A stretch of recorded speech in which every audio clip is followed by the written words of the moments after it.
Hi, I'm Anne Marie from Teacher to Teacher Help, and in this video, I'm going to teach you about the power of using editing lenses to help your students improve their editing skills.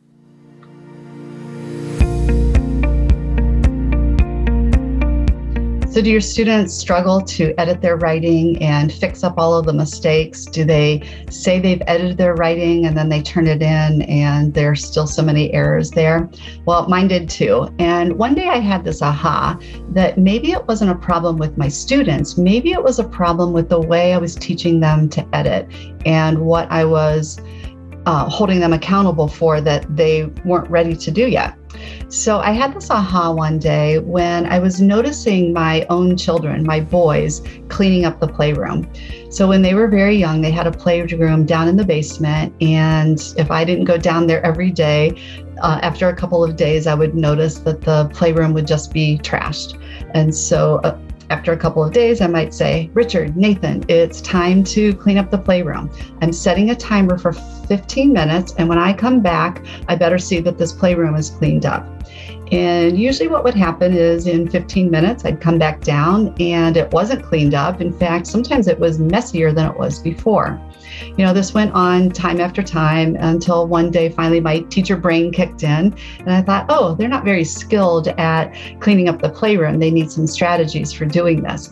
And so I came up with this idea of tidying lenses, cleaning lenses. And what I did was gave them tubs and I would say, Richard, here's the tub of Legos. Nathan, here's the tub of K'NEX, or here's the tub of Matchbox cars.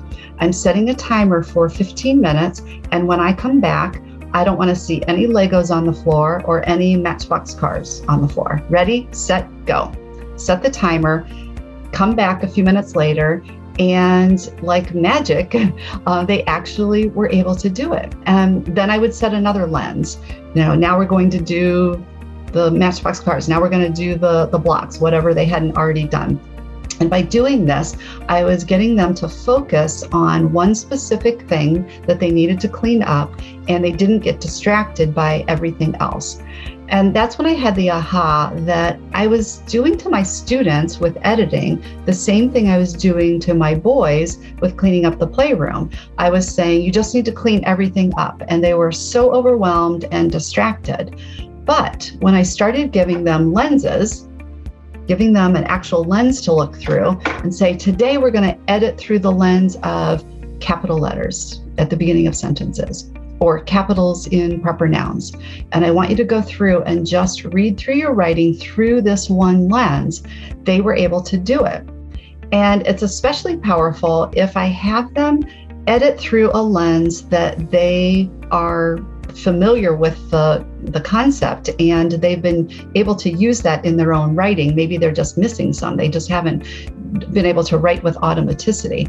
So I don't want them to edit something that they don't already know how to use. So my editing lens is going to be chosen very strategically. It's going to be assessment based. But by doing that, we're focusing them in on that one thing. And does it take more time to edit? Well, yes, but eventually I want them to become so aware of each individual skill that eventually, this is gradual release, there was a day that I was able to say to my boys, you need to clean up the playroom, and they were able to do it. They didn't need that lens or that scaffold anymore.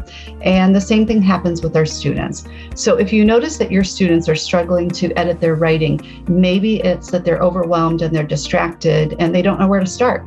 So give them a starting place. Start with a place that you know they can be successful first, and then gradually add on those areas that might be a little bit harder for them to find.